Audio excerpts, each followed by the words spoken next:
왜요? 어머니, 왜 다 숨기셨어요? 왜 저한테만 이런 걸 지우셨어요? 저는 며느리예요.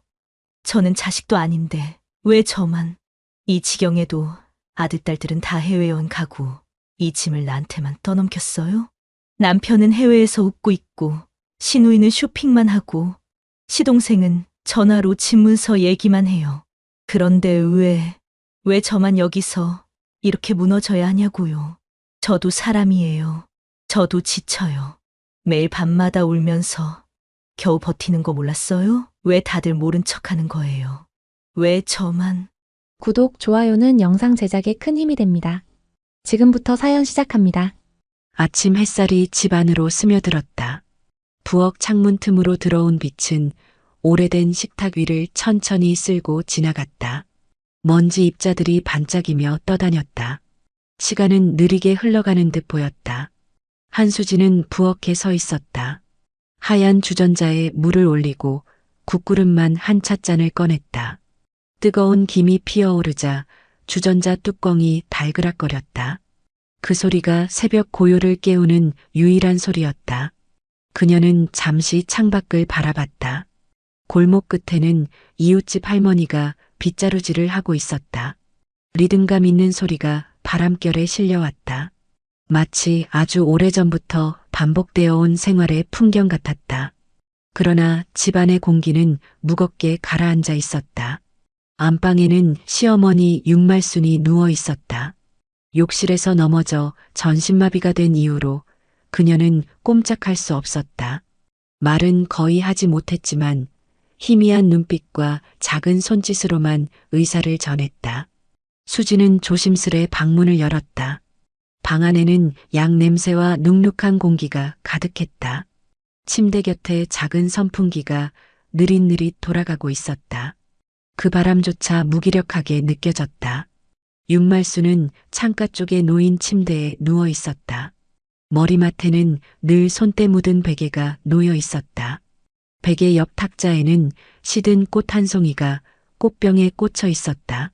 그 꽃은 마치 주인의 기력을 대신 보여주는 듯 축 처져 있었다.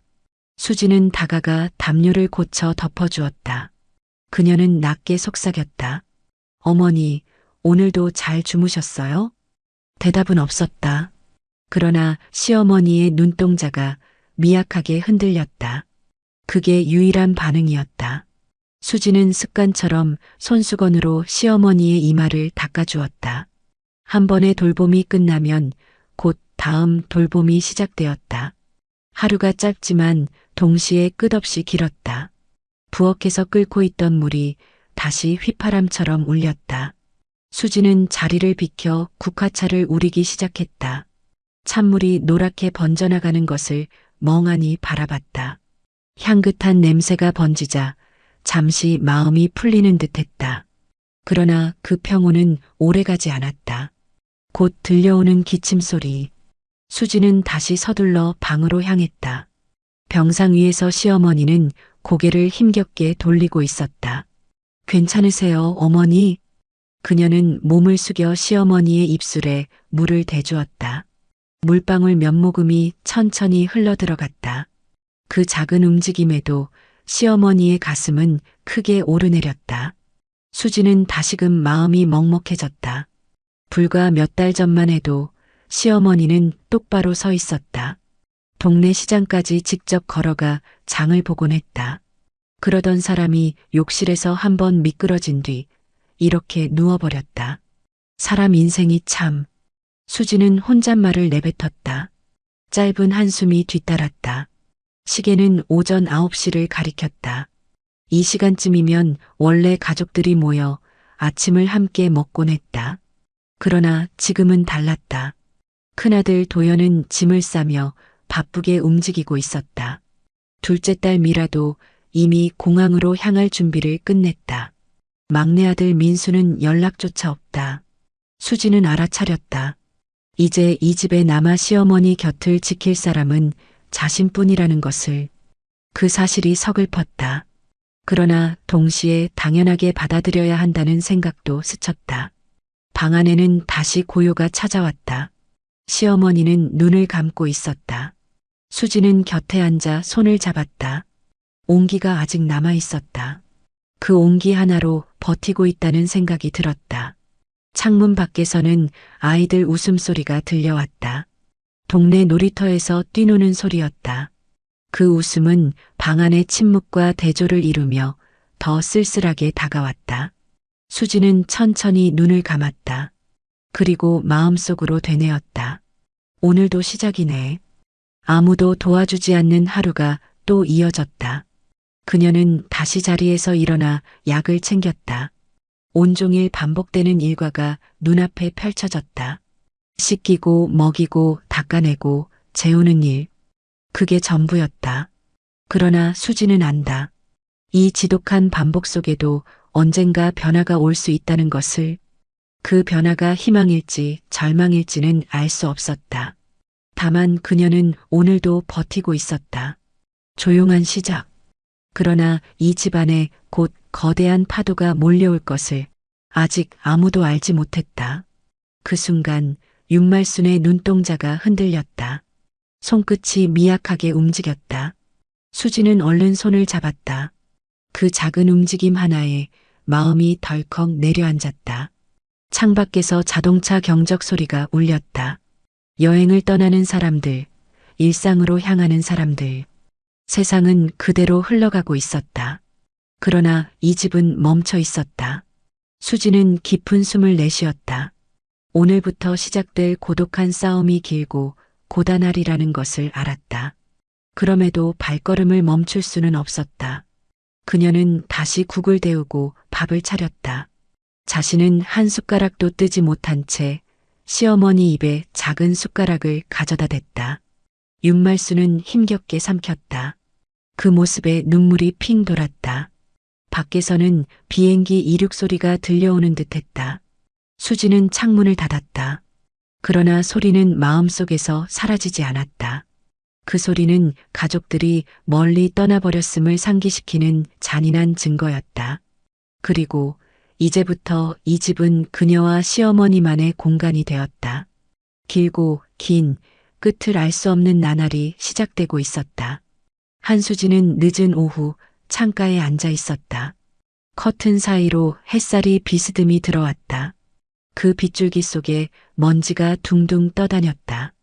그녀의 눈은 멀리 허공을 응시했다. 머릿속에 오래된 기억이 떠올랐다. 시어머니 윤말순과 처음 만났던 날이었다. 20살간 넘은 새색시 시절.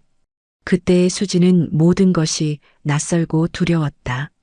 윤말순은 처음부터 엄격했다. 며느리란 건 집안의 기둥이 돼야 해. 남편만 바라보고 살지 말고 살림에 힘을 다해야 한다.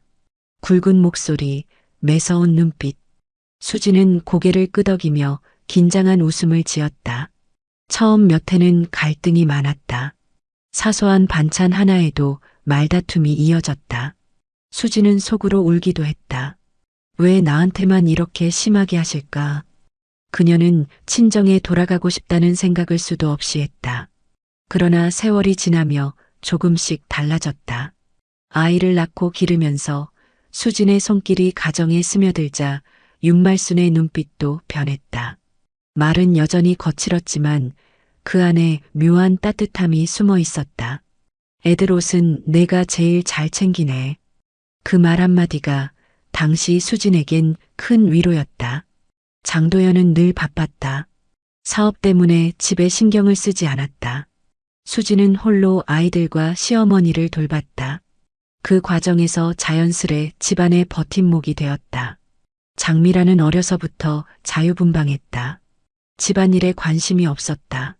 결혼 후에도 왕래가 드물었고 오면 잠깐 얼굴만 비추고 떠났다.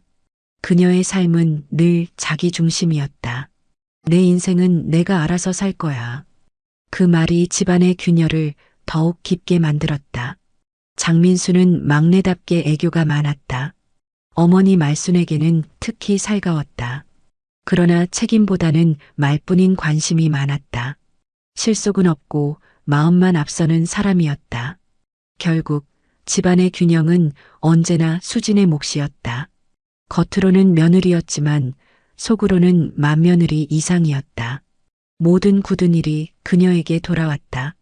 잔칫날이면 음식 장만부터 뒷정리까지 밤을 꼬박 새운 적도 많았다. 그럼에도 그녀는 버텼다. 왜냐하면 남편 도연을 사랑했고 가정을 지키고 싶었기 때문이다. 그리고 어쩌면 엄격했지만 누구보다 강인했던 윤말순에게 묘한 존경심을 품고 있었는지도 몰랐다. 말순 또한 세월이 흐르며 달라졌다. 손주들을 돌보며 수진과 함께 부엌에 앉아있던 날이 많았다. 늦은 밤 두 사람은 종종 차를 나누어 마셨다. 그때마다 말순은 옛 이야기를 꺼내곤 했다. 내가 젊었을 땐 새벽마다 시장에 나가 물건을 지고 다녔지. 다들 못할 거라 했지만 나는 악착같이 했다. 수지는 그 이야기를 들으며 마음속 깊이 존경을 키워갔다. 그러나 다른 가족들은 여전히 무심했다. 도연은 회사 일에만 매달렸고 미라는 연락조차 자주 하지 않았다. 민수는 가끔 들러 효도를 가장했지만 곧 사라졌다. 결국 윤말순의 곁을 지킨 건 언제나 수진뿐이었다. 그리고 지금 욕실에서 넘어져 전신마비가 된 윤말순. 그 곁을 지키는 사람도 역시 수진뿐이었다. 세월이 만든 아이러니였다. 누구보다 갈등이 깊었던 고부 사이가 결국 가장 가까운 두 사람이 되어 있었다. 수지는 침대 옆에 앉아 윤말순을 바라봤다. 그녀의 눈은 반쯤 감겨 있었고 가느다란 숨소리가 이어졌다. 수지는 손등을 매만지며 조용히 속삭였다. 어머니, 저 이제 어쩌면 좋을까요? 답은 돌아오지 않았다. 그러나 마음속에서는 오래된 대화들이 메아리쳤다. 꾸짖던 목소리, 때때로 건넨 칭찬, 부엌에서 나누던 속 깊은 이야기. 그 모든 기억이 하나로 엮여 가슴을 치고 지나갔다. 창밖에서는 바람이 불어왔다. 커튼이 천천히 흔들렸다. 그 순간 수지는 알 수 없는 감정을 느꼈다. 원망과 애정, 억울함과 연민이 동시에 밀려왔다. 세월이 흘러 이제 그녀는 더 이상 단순한 며느리가 아니었다. 누구보다 시어머니와 긴 세월을 함께한 동반자였다. 그 사실이 서글프면서도 묘하게 따뜻했다. 그리고 마음 한구석에서 불안이 피어올랐다. 지금까지 자신이 몰랐던 시어머니의 비밀이 있다는 예감. 그 예감은 곧 현실이 될 것이었다. 늦은 밤 집안은 고요했다. 한수진은 부엌불을 끄고 방으로 돌아가려 했다. 그 순간 낡은 장롱 아래로 삐져나온 종이 한 장이 눈에 들어왔다. 그녀는 무심코 몸을 숙였다. 먼지가 묻은 종이는 오래된 봉투였다. 손에 들자 낡은 종이가 바스락거렸다. 봉투 안에는 작은 수첩이 들어 있었다. 표지는 바랜 갈색 가죽. 세월의 흔적이 고스란히 남아 있었다. 수지는 의자에 앉아 천천히 첫 장을 펼쳤다. 안에는 빼곡한 글씨가 적혀 있었다. 세로로 쓴 숫자들, 날짜와 주소가 이어졌다. 1982, 성북구 토지 계약. 1987, 구로구 매입. 1990, 매도 차익. 수진의 눈이 커졌다. 처음엔 단순한 가계부인 줄 알았다. 그러나 내용은 분명 부동산 거래 기록이었다. 평생 검소하게만 살아온 줄 알았던 시어머니가 이런 일을 해왔다는 사실이 믿기지 않았다. 그녀는 더 넘겼다. 곳곳에 작은 메모가 붙어 있었다. 팔지 마라. 언젠가 값이 뛴다. 이 땅은 애들 몰래 지켜야 한다. 짧은 글귀마다 단호한 의지가 묻어났다. 수진의 손끝이 떨렸다. 어머니가 이런 걸? 목소리가 저절로 흘러나왔다. 잠시 후 방 안에서 희미한 신음소리가 들렸다. 윤말순이 눈을 반쯤 뜨고 있었다. 그 눈빛은 마치 들켜서는 안 될 것을 들킨 듯 아련하게 흔들렸다. 수지는 얼른 수첩을 덮었다. 그러나 가슴은 이미 요동치고 있었다. 그동안 알지 못했던 시어머니의 또 다른 얼굴. 그 비밀이 이제 조금씩 모습을 드러내고 있었다. 그녀는 수첩을 다시 펼쳤다. 뒤쪽에는 서류 몇 장이 끼워져 있었다. 등기부등본, 복사본, 매매계약서, 도장 자국. 모두 실제 거래의 증거였다. 수지는 숨을 삼켰다. 이게 다 뭐지? 어머니가 어떻게? 말끝이 흐려졌다. 창밖에서 바람이 불었다.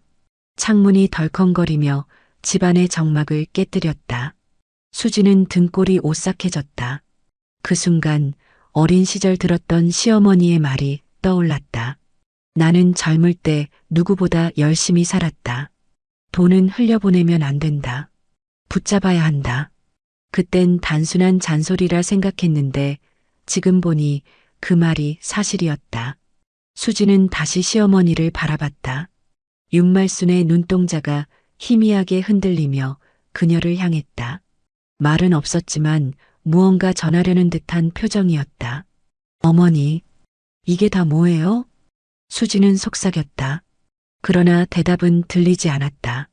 시어머니의 입술이 미약하게 떨렸을 뿐이었다. 수지는 가슴이 답답해졌다. 단순한 장부가 아니었다. 이건 비밀이었다. 그리고 그 비밀은 가족 누구도 모르는 이야기였다. 그녀는 서둘러 봉투를 다시 덮었다. 그러나 마음속 파장은 가라앉지 않았다. 이 집안의 모든 균형이 이 작은 수첩 때문에 무너질 수도 있겠다는 불길한 예감이 스쳤다. 잠시 후 전화벨이 울렸다. 도연이었다. 여보, 우리 호텔 잘 도착했어. 걱정 말고 어머니 잘 챙겨드려. 수지는 대답했다. 응. 그러나 목소리는 공허했다. 수화기를 내려놓은 뒤 그녀는 다시 수첩을 손에 쥐었다.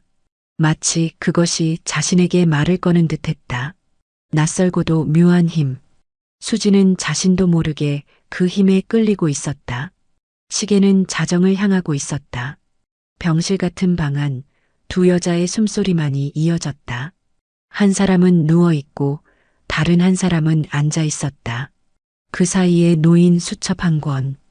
그것이 이제 모든 갈등의 시작이 될 것이었다. 새벽 공기가 눅눅했다. 한수지는 거실 소파에 앉아 있었다. 손에는 여전히 낡은 수첩이 들려 있었다. 밤새 잠을 이루지 못했다. 창밖에서는 빗방울이 떨어졌다. 지붕을 두드리는 소리가 규칙적으로 이어졌다.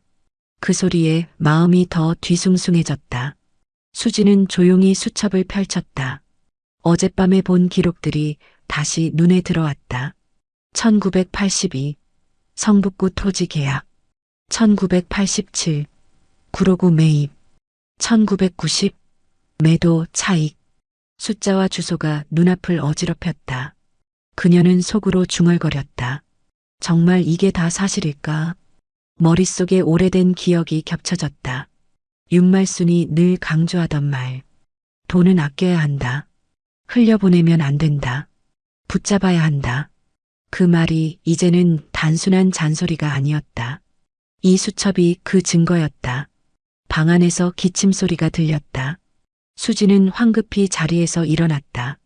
윤말순은 힘겹게 몸을 떨며 눈을 떴다. 수지는 물을 떠다 입술에 대주었다. 천천히 삼키세요, 어머니. 그녀의 목소리는 부드러웠지만 손은 떨리고 있었다. 윤말순의 눈동자가 희미하게 흔들렸다.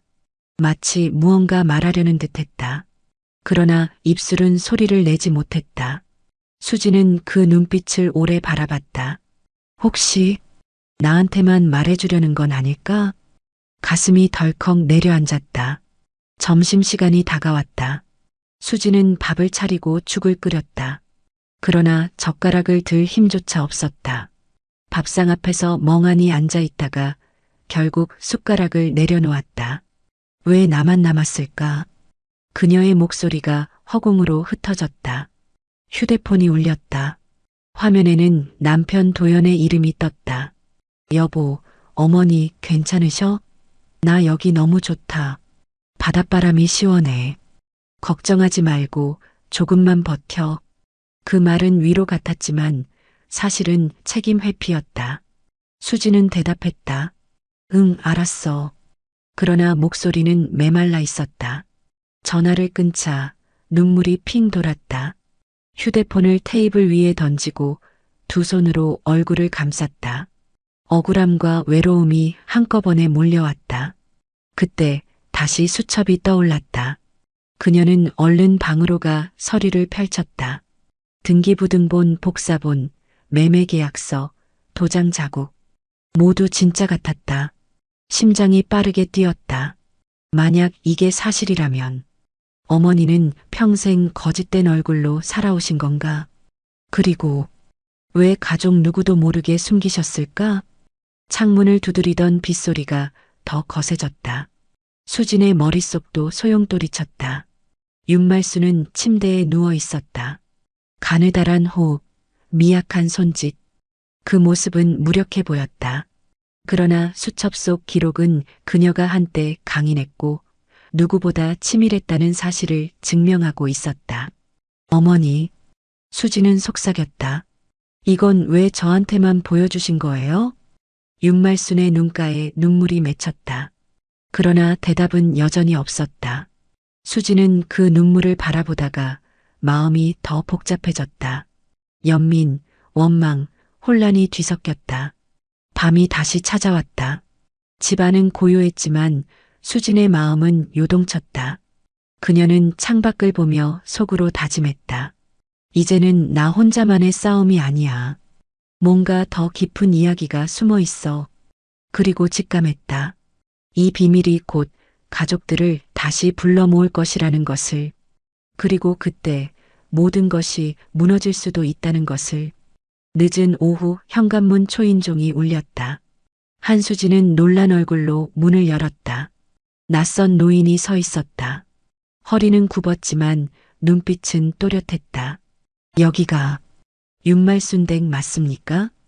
걸걸한 목소리, 그러나 어딘가 낯익은 억양이었다. 수지는 당황해 고개를 끄덕였다. 예, 그런데요. 누구시죠? 노인은 잠시 숨을 고르더니 말했다. 나는 옛날에 말순 씨와 장사같이 하던 사람입니다. 순간 수진의 심장이 쿵 내려앉았다. 낡은 수첩이 떠올랐다. 그 수첩 속 기록과 지금 이 노인의 말이 겹쳐졌다. 노인은 신발을 벗고 들어왔다. 거실에 앉아 물을 한 모금 마시더니 조용히 입을 열었다. 말순 씨, 아직 기억하실라나 모르겠네. 그때 우리 참 고생 많이 했지. 수지는 안방 문을 열었다. 윤말수는 침대에 누워 있었다. 노인을 본 순간 눈동자가 크게 흔들렸다. 입술이 떨렸지만 소리는 나오지 않았다. 노인은 잠시 말이 없었다. 그리고 이내 먼 기억을 더듬듯 이야기를 꺼냈다. 그땐 전쟁 끝나고 먹고 살기 힘들던 시절이었어요. 남자들은 다 밖에 나가 돈 번다고 집을 비웠지. 말순 씨는 혼자 아이들 키우면서도 새벽마다 남대문 시장에 나왔어. 포목, 원단, 이런 것 떼다 팔았지. 손수레 끌고 비 오면 비 맞고 눈 오면 눈 밟으면서. 그는 잠시 숨을 고르더니 이어 말했다. 나는 같은 자리에서 신발 팔았어. 그때 알았지. 이 여자는 보통 사람이 아니구나. 다들 두세 시간 하면 지쳐서 집에 가는데 말순 씨는 하루 종일 버텼어. 집에 돌아가면 또 애들 밥 해먹이고. 수지는 입을 다물지 못했다. 눈앞의 시어머니는 늘 엄격하고 무뚝뚝하고 인색하기만 한 사람이었다. 그러나 노인의 입에서 흘러나온 윤말순의 모습은 달랐다. 치열하게 몸을 던져 살던 여자. 생존을 위해, 가족을 위해 발버둥친 여자였다. 노인은 다시 말을 이었다. 80년대 들어서 사람들이 공장 다니고 집 살려는 사람이 많아졌지. 그때 말순 씨는 남몰래 모은 돈으로 땅을 조금씩 사모았어. 남들은 여자가 뭘 하냐며 비웃었지만 말순 씨는 끄떡도 안 했지. 돈은 흘려보내지 말고 땅으로 붙잡아야 한다. 늘 그렇게 말했어. 그 말은 수첩 속 글귀와 똑같았다. 수진의 손이 다시 떨렸다. 노인은 한숨을 내쉬었다. 그리고 결국 맞았지. 시골 변두리라던 땅값이 몇 배로 뛰었으니까. 나는 다 팔아버렸어. 빚 갚는다고, 애들 학비 된다고. 그런데 말순 씨는 끝까지 안 팔았어. 그 땅들이 지금은 서울 한복판이 돼버렸지. 수진의 눈이 커졌다. 숨조차 멎는 듯했다. 그녀가 알던 윤말순은 단순히 검소한 시어머니가 아니었다. 평생을 내다본 치열한 장사꾼이자 투자자였다. 노인은 고개를 끄덕였다. 사람들은 몰라요.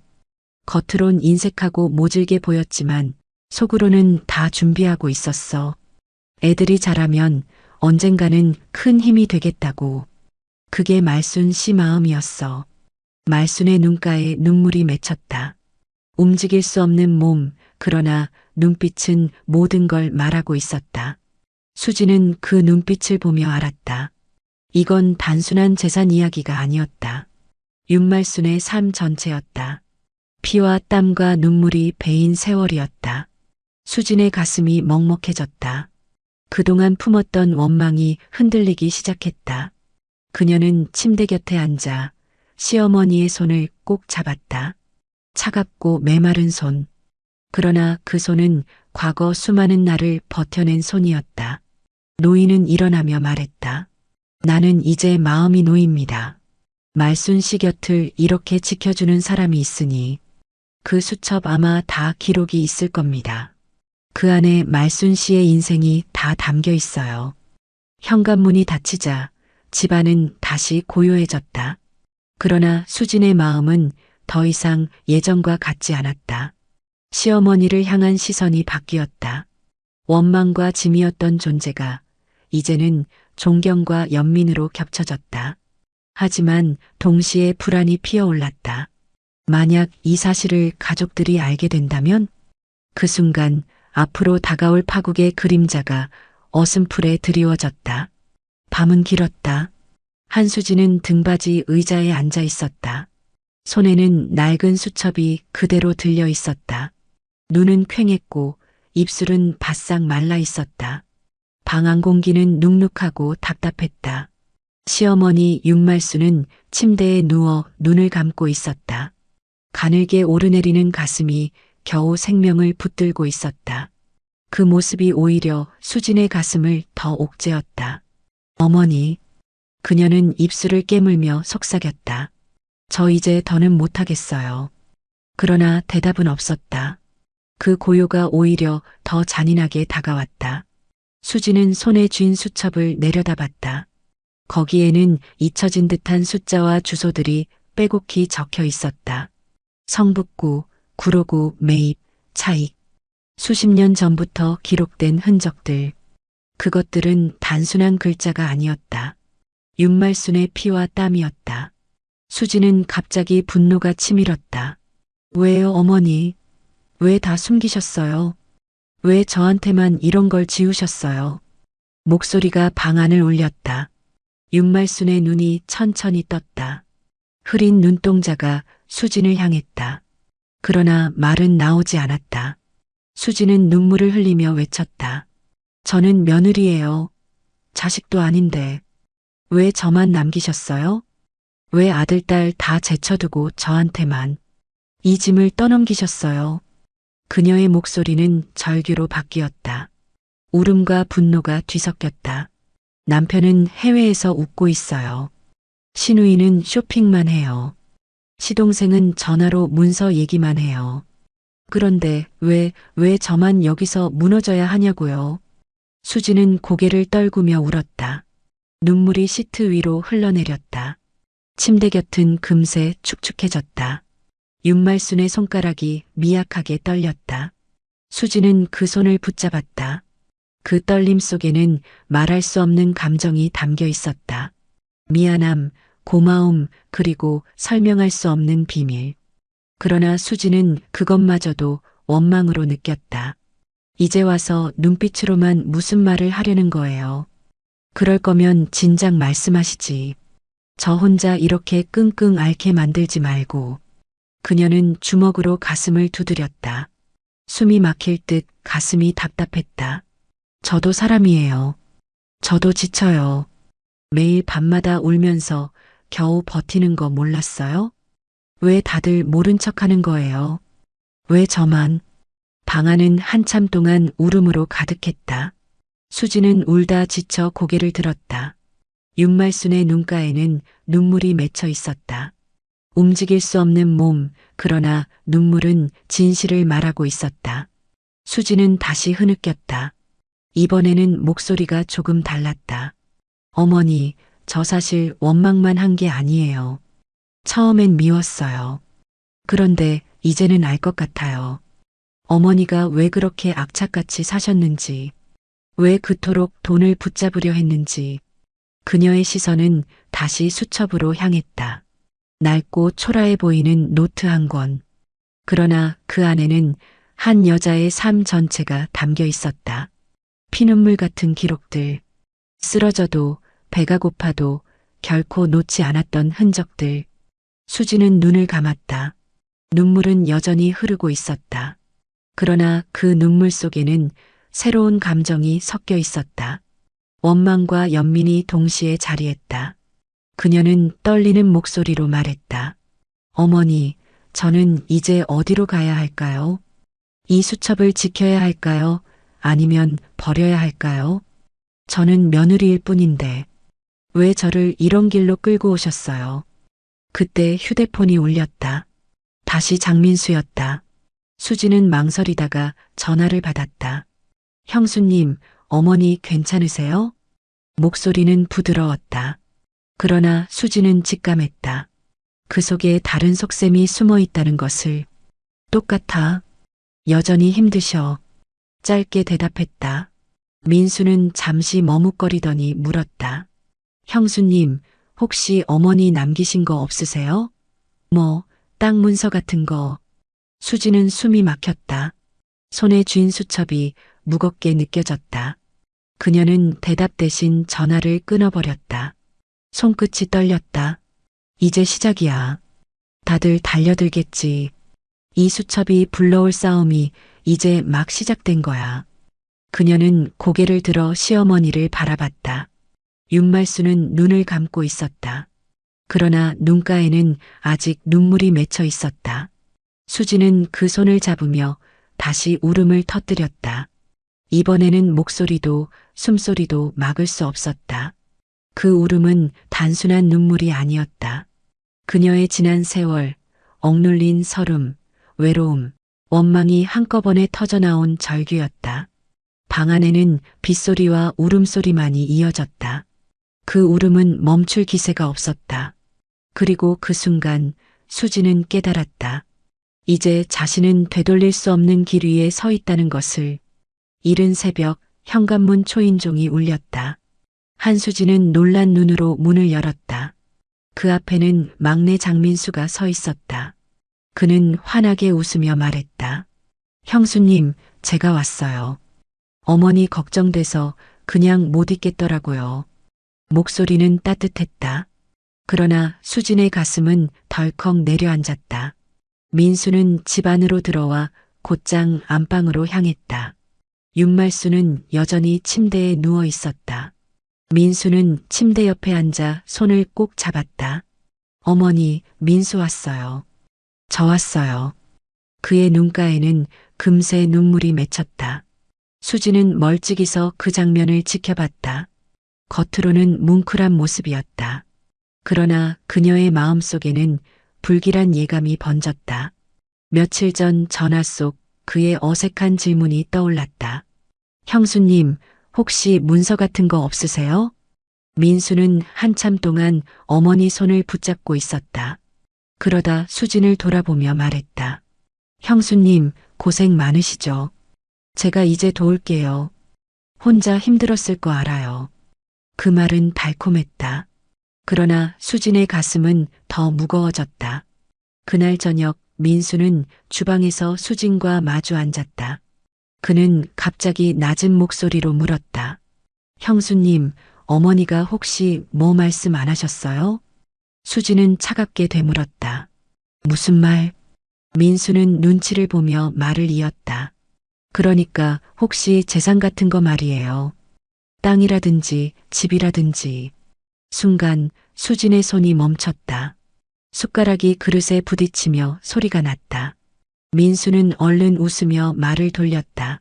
아, 뭐 그냥 예전에 어머니가 잠깐 말씀하신 게 있어서. 그러나 수지는 알았다. 이제 민수의 본색이 드러났다는 것을. 다음 날 민수는 슬그머니 집안을 둘러보기 시작했다. 장롱, 서랍, 책상. 그는 무언가를 찾는 듯했다. 수지는 그 모습을 지켜보다가 참지 못했다. 민수 씨, 뭘 찾고 있는 거예요? 민수는 놀란 듯 웃어넘겼다. 아니에요, 형수님. 그냥 어머니 물건 정리 좀 도와드리려고. 그러나 그의 눈빛은 진실을 감추지 못했다. 탐욕이 번뜩였다. 그날 밤 수지는 방에서 수첩을 꺼내 들었다. 손이 덜덜 떨렸다. 민수가 눈치라도 채면 모든 것이 무너질 것 같았다. 그녀는 수첩을 품에 안은 채 잠을 이루지 못했다. 며칠 뒤 민수는 다시 수진에게 다가왔다. 형수님, 제가 어머니 병간호 좀 맡을게요. 형수님도 많이 지치셨잖아요. 겉으로는 배려였다. 그러나 수지는 단번에 알아챘다. 그가 원하는 것은 돌봄이 아니라 비밀이었다. 수지는 고개를 저었다. 괜찮아. 내가 할게. 어머니는 내가 끝까지 지킬 거야. 민수의 얼굴에 잠시 실망이 스쳤다. 그러나 곧 억지 웃음을 지었다. 형수님은 참 강하시다. 존경스러워요. 그 말은 공허했다. 그의 눈빛은 이미 탐욕으로 물들어 있었다. 안방에서는 윤말순이 모든 걸 지켜보고 있었다. 몸은 움직일 수 없었지만 눈빛은 깊은 슬픔을 담고 있었다. 그녀는 아마도 알았을 것이다. 막내 아들이 돌아온 이유가 무엇인지. 그날 밤 수지는 시어머니 곁에서 울었다. 어머니, 보셨죠? 민수 씨 어머니 걱정돼서 온 게 아니에요. 돈 때문에 온 거예요. 윤말순의 눈가에서 눈물이 흘러내렸다. 그 눈물은 대답이었다. 수지는 더욱 울분이 치밀었다. 왜 다들 그래요? 왜 어머니를 진심으로 생각하는 사람은 저밖에 없는 거예요? 아들도 딸도 남편도 다. 그녀의 목소리는 흐느낌으로 번졌다. 저는 며느리잖아요. 그런데 왜 제가 어머니 곁에 끝까지 남아야 하는 거예요? 윤말수는 대답하지 못했다. 그저 눈물을 흘릴 뿐이었다. 민수는 다음 날 또다시 수진을 압박했다. 형수님, 솔직히 말씀해 주세요. 어머니가 뭘 남겨두셨는지. 다 같이 상의해야죠. 형님이나 누나도 곧 알게 될 거예요. 형수님 혼자 안고 계시면 힘들잖아요. 수지는 단호하게 말했다. 민수 씨, 그만해. 어머니는 아직 살아계셔. 그분의 것에 대해 우리가 말할 권리 없어. 민수의 얼굴이 굳어졌다. 형수님, 너무 완고하시네. 그렇게 하면 형수님만 손해예요. 그 말은 협박처럼 들렸다. 수지는 차갑게 말했다. 손해여도 괜찮아. 나는 어머니 곁을 지킬 거야. 민수는 아무 말도 하지 못했다. 그러나 그의 눈빛은 이미 달라져 있었다. 따뜻함은 사라지고 차가운 욕망만이 남아 있었다. 그날 밤 수지는 다시 수첩을 꺼내 품에 안았다. 이제 그녀는 알았다. 이 싸움은 단순한 돌봄의 싸움이 아니었다. 재산과 욕망, 진심과 배신이 얽힌 전쟁이었다. 그리고 그 전쟁은 이제 시작일 뿐이었다. 일요일 저녁, 집안이 잠시 소란스러워졌다.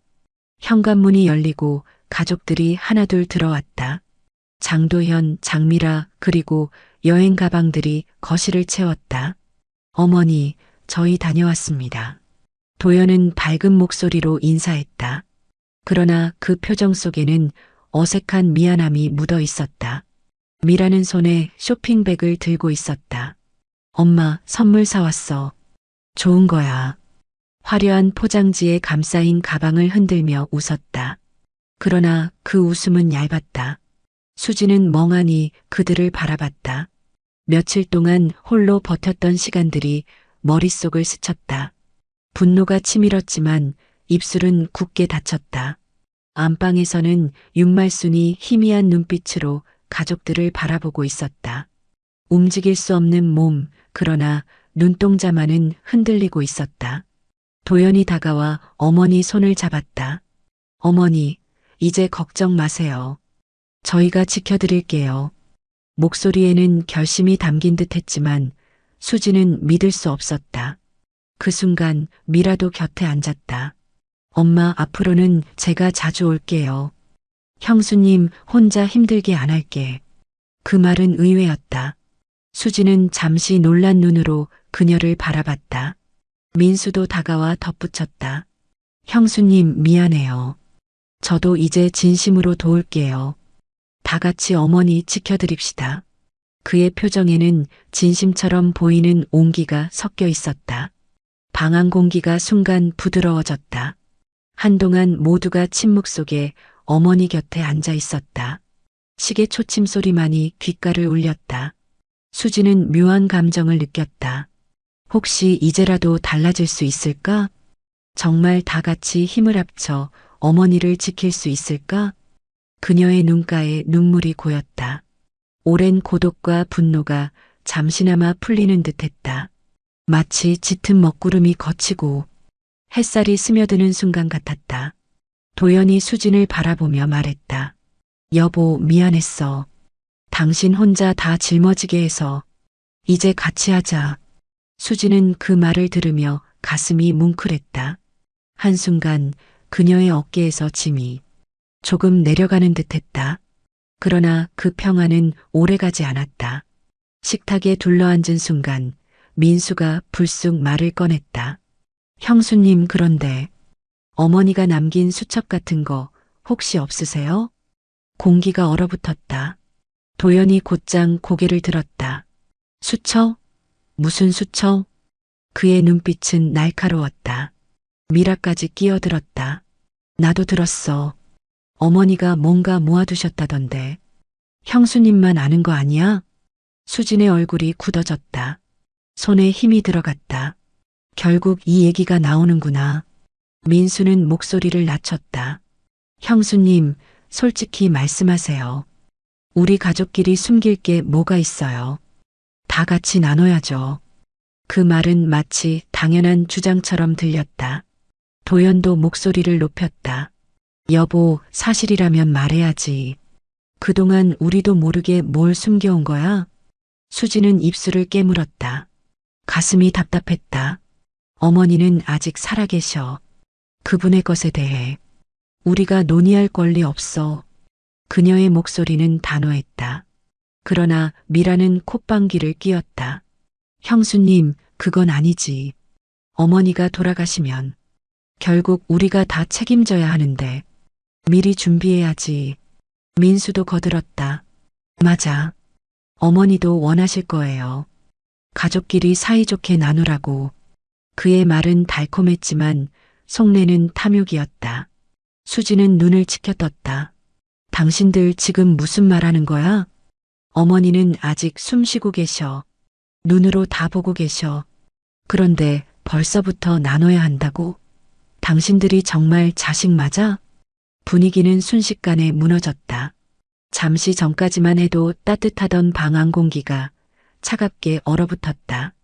윤말순의 눈에서 눈물이 흘러내렸다. 몸은 움직이지 못했지만 그 눈물은 분명히 말하고 있었다. 나는 아직 살아있다. 아직 내 것이다.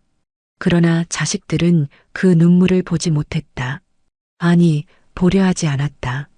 도연은 목소리를 낮추며 말했다. 여보, 우리끼리 싸울 필요 없어. 그냥 말해줘. 어디 있는지만. 그의 눈빛은 간절했지만 동시에 의심으로 가득했다. 수지는 고개를 저었다. 안 돼. 절대 말 못해. 어머니가 원하지 않으셔. 미라가 냉소를 지었다. 형수님, 혹시 혼자 챙기려고 그러는 거 아니야? 그동안 어머니 곁에 혼자 있었으니까 다 형수님 몫이라고 생각하는 거지? 그 말은 칼날처럼 가슴을 찔렀다. 수진의 얼굴이 붉게 달아올랐다. 뭐라고 했어? 내가 혼자 욕심 부린다고? 당신들은 다 떠나 있었잖아. 어머니 곁에 단 하루라도 붙어 있었어? 돌봄의 무게를 한 번이라도 감당해 봤어? 민수가 손을 내저었다. 형수님, 흥분하지 마세요. 우린 다 같이 잘하자는 거예요. 어머니께도 그게 좋잖아요. 그러나 그의 눈빛은 이미 욕망으로 흐려져 있었다. 방 안은 점점 소란스러워졌다. 목소리가 겹치고 억지가 오갔다.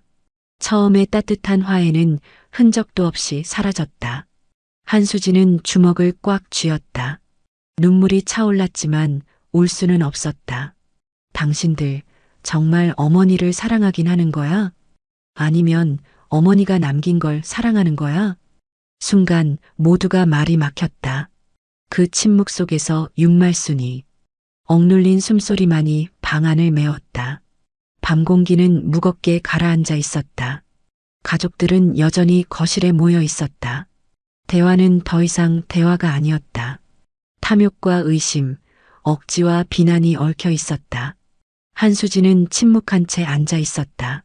손에는 낡은 수첩이 쥐어져 있었다. 그 무게가 이제는 돌덩이 같았다. 그때 초인종이 울렸다. 모두가 놀란 눈으로 서로를 바라봤다. 수진이 조심스레 문을 열었다. 검은 가방을 든 중년 남자가 서 있었다. 정중한 인사와 함께 자신을 소개했다. 저는 변호사 이철호라고 합니다. 윤말순 어르신의 법률 대리인입니다.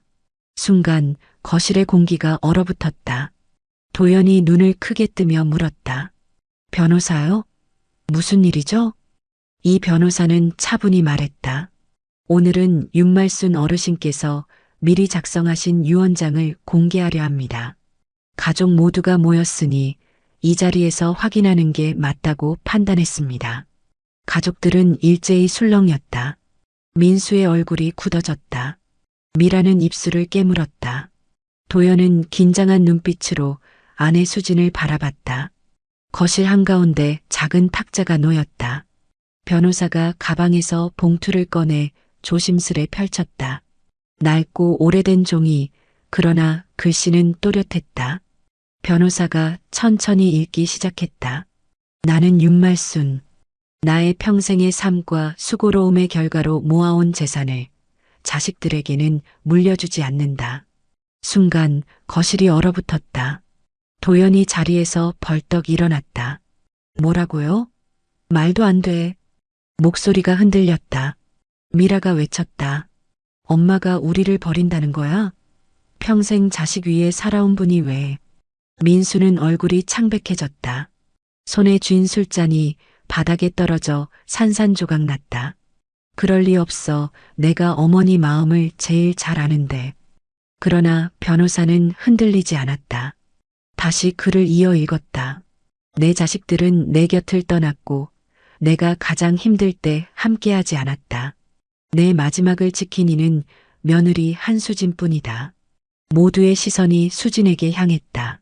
그녀는 눈을 크게 뜬 채 숨조차 고르지 못했다. 그러므로 나의 모든 재산, 약 50억 원 상당을 며느리 한수진에게 전부 상속한다. 순간 방 안은 폭풍처럼 요동쳤다. 도연은 얼굴이 붉게 달아올랐다. 말도 안 돼. 그럴 리 없어. 어머니가 왜 며느리한테. 미라는 자리에서 벌떡 일어나 소리쳤다. 형수, 당신이 어머니를 조종한 거지. 그렇지 않고서야 이렇게 될 리 없어. 민수는 허탈하게 웃었다. 어머니 나한테는 늘 미소 지어 주셨잖아. 내가 막내라고 나만 챙겨주셨잖아. 그런데 이게 뭐야? 그의 목소리는 절망으로 갈라졌다. 한수진은 아무 말도 할 수 없었다.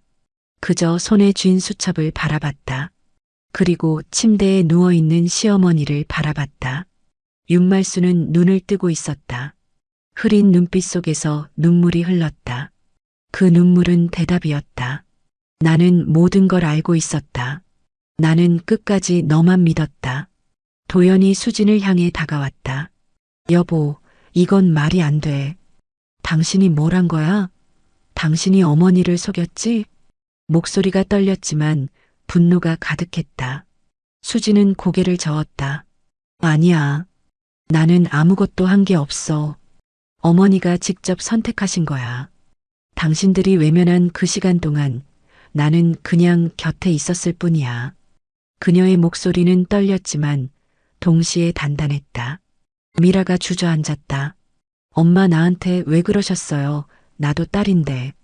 눈물이 뺨을 타고 흘러내렸다. 민수는 두 손으로 머리를 감싸쥐었다. 안 돼. 이건 불공평해. 내가 돌아온 이유가 뭐였는데. 그의 말은 공허하게 메아리쳤다. 거실은 혼돈에 빠졌다. 분노, 눈물, 절망이 뒤엉켰다. 그러나 한수지는 침묵했다. 눈물만이 조용히 흘러내렸다. 그녀는 알았다. 이건 승리도 축복도 아니었다.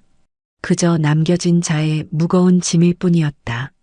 윤말수는 마지막 힘을 다해 눈을 감았다. 그 눈빛은 평온해 보였다. 마치 오래된 약속을 지킨 사람처럼. 방 안에는 깊은 침묵이 흘렀다. 그리고 그 침묵 속에서 모든 것이 뒤집혔다. 밤은 깊었다. 거실은 조용했다. 방금 전까지 울부짖던 목소리들은 모두 사라졌다. 장도연은 고개를 떨군 채 소파에 앉아 있었다. 손끝은 파르르 떨리고 있었지만 더는 아무 말도 할 수 없었다. 미라는 방문 옆에 웅크려 앉아 있었다. 얼굴은 화장처럼 무너져 있었다. 민수는 두 손으로 머리를 감싼 채 바닥만 응시하고 있었다. 모두가 말없이 침묵했다. 그러나 그 침묵은 서로를 이어주는 다리가 아니었다. 그저 더 이상 부를 수 없는 절망의 공기였다. 안방은 여전히 은은한 불빛에 젖어 있었다. 한수지는 침대 곁에 앉아 있었다. 윤말순의 손을 조용히 잡고 있었다.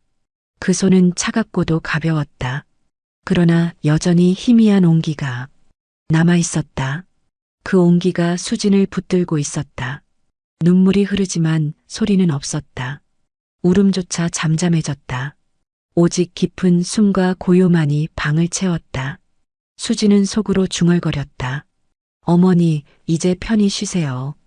저는 끝까지 지킬게요. 윤말순의 눈은 감겨 있었다. 그러나 입가에는 희미한 미소가 떠올라 있었다. 그 미소는 마치 오래된 약속의 답처럼 보였다. 창밖에서는 바람이 불었다. 밤하늘에 흩어진 구름 사이로 달빛이 스며들었다. 그 은은한 빛이 창가를 넘어 방 안으로 들어왔다. 수지는 창밖을 바라봤다. 국화꽃 한 송이가 바람에 흔들리고 있었다. 작고 연약했지만 꺾이지 않고 서 있었다. 그 꽃을 보는 순간 그녀는 알았다. 윤말순의 삶도 자신의 삶도 결국은 같은 뿌리에서 이어진 것임을. 눈물 속에서도 미약한 평온이 찾아왔다. 뒤에서는 여전히 가족들의 침묵이 이어졌다. 그러나 이제 그것은 수진의 귀에 닿지 않았다. 그녀에게 중요한 건 단 하나, 시어머니의 마지막 순간뿐이었다. 밤은 조용히 흘러갔다. 아무 소리도 없었다. 마치 시간이 멈춘 듯 세상은 고요했다. 그리고 그 고요 속에서 이야기는 끝을 맺었다. 남겨진 것은 눈물과 침묵, 그리고 한 송이 국화꽃이었다. 이 이야기에 공감하시면 구독, 좋아요 부탁드립니다. 누군가의 인생이 당신의 이야기일지도 모릅니다.